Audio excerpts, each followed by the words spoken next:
আশ্বিনের শারদপাতে জেগে উঠেছে আলোকমঞ্জির।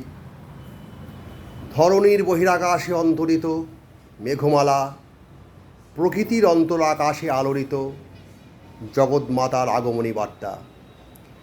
এই জগৎমাতার আগমনী বার্তা দিয়ে প্রত্যেকের শুভ কামনা করে আজ মহালয়ার শুভ প্রাতে আপনাদের আমি হাট সম্বন্ধে যে টিপস দিতে চলেছি সেটা আপনারা মনোযোগ সহকারে শুনবেন এবং প্রচুর প্রচুর শেয়ার করবেন।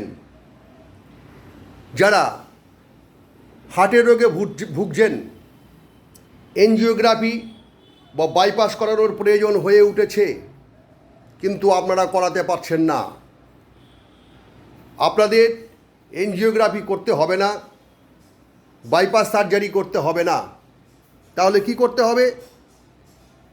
আপনাদের আমি যেগুলো বলছি সেটা মন দিয়ে শুনুন, এগুলো করুন। আশা করছি হাটে হাটে ধীরে ধীরে আপনাদের হার্টের ব্লকেজ খুলে যাবে। রেমেডিগুলো লিখে রাখবেন, প্রচুর প্রচুর শেয়ার করবেন। কি করবেন? লেবুর রস নেবেন 1 কাপ, মনে রাখবেন পাতি লেবুর রস। আদা রস নেবেন, জিঞ্জার মানে আদার রস পুরু নেবেন 1 কাপ। রসুন নেবেন 1 কাপ। আপেল সিডার ভিনিগার এটাও নেবেন 1 কাপ।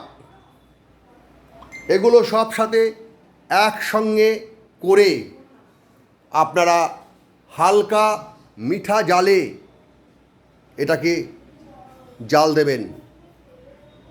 যখন এই যে 4 কাপ পরিমাণের যে রস নিয়েছিলেন এটা যখন 3 কাপ হয়ে আসবে সেটাকে আপনারা নামিয়ে ফেলুন এবং ঠান্ডা হতে দিন।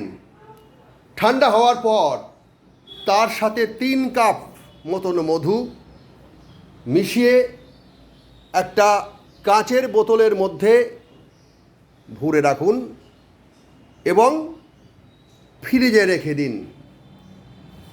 আপনারা প্রতিদিন সকালবেলায় খাওয়ার আধ ঘন্টা আগে 1 টেবিল চামচ করে প্রত্যেক দিন খেতে থাকুন।